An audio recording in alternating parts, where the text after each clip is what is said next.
ये आंदोलन होने की क्यों जरूरत पड़ी?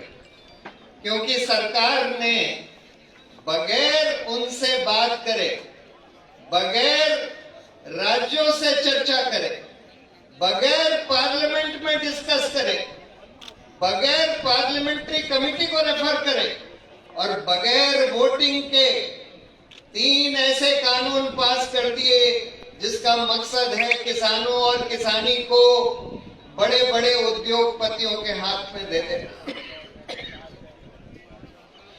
और जो किसानों का जो बहुत सालों से डिमांड थी कि भाई हमको हमारी फसलों का कम से कम न्यूनतम मूल्य दिया जाए, मिनिमम सपोर्ट प्राइस दिया जाए, उस पर कोई तवज्जो नहीं दी गई, बल्कि उल्टे ऐसे कानून पास कर दिए जिससे कि किसान बर्बाद हो जाए।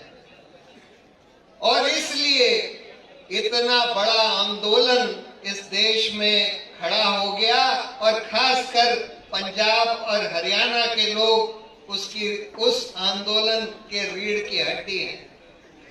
सरकार ने ये सोचा कि हम इस आंदोलन को ऐसे ही दबा देंगे, आने नहीं देंगे। Water gas, water cannon, tear gas, खाइयां खोद दी गई उनको रोकने के लिए, तो फिर वो आकर यहां पर आकर बैठ गए। शांतिपूर्ण तरीके से 2 महीने से इतना बड़ा आंदोलन चला। तो फिर भी सरकार ने दूसरी कोशिश करी कि भाई इनको खालिस्तानी कह दो, इनको पाकिस्तान और चीन से पैसा लेते हैं इस तरह से बदनाम कर दो। और अब तो रिपब्लिक डे के लिए भी सरकार ये कह रही है कि हम इनको आने नहीं देंगे और दिल्ली में बिल्कुल घुसने ही नहीं देंगे। पूरी तैयारी सरकार की तरफ से है, जबकि किसान कह रहे हैं कि हम रिपब्लिक डे को, गणतंत्र दिवस को सेलिब्रेट करना चाहते हैं, हम उसको मनाना चाहते हैं और उसको मनाने के लिए एक ट्रैक्टर रैली निकालेंगे। ये सब देखते हुए हम लोगों को, सिविल सोसाइटी के बहुत अहम लोगों को, जिसमें जस्टिस कोलसे पाटिल यहाँ हैं, मेधा पाटकर जी यहाँ हैं, उसमें और जस्टिस गोपाल गौड़ा, अरुणा रॉय, पी साईनाथ और कई बड़े जाने माने लोग इन्वॉल्व हैं। हम लोगों को ये लगा कि जब पार्लियामेंट में इन कानूनों की और किसान के समस्याओं की चर्चा नहीं करने दिया जा रहा, तो फिर जनता को एक पार्लियामेंट बुलानी चाहिए जिसमें इसकी पूरी चर्चा हो सके।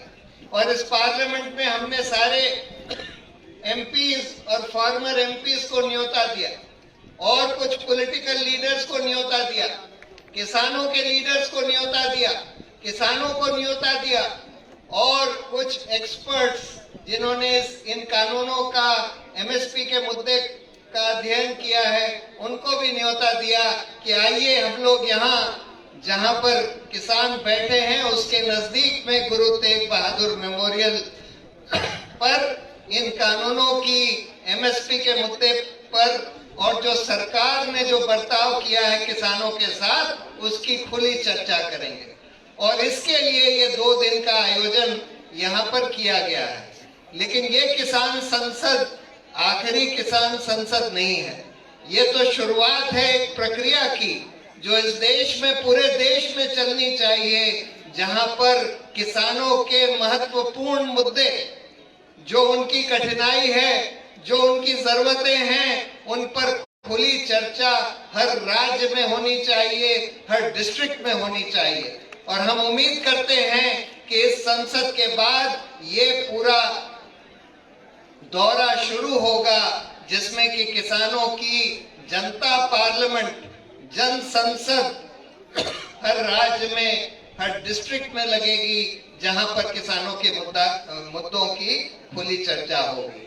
तो अगले 2 दिन में, आज और कल, आप लोग बहुत महत्वपूर्ण वक्तव्य सुनेंगे जिसमें कि किसानों के नेता होंगे, जिसमें बहुत सारे एक्सपर्ट्स होंगे जिन्होंने इनका अध्ययन किया है और जिसमें इस देश के बड़े बड़े राजनेता भी होंगे।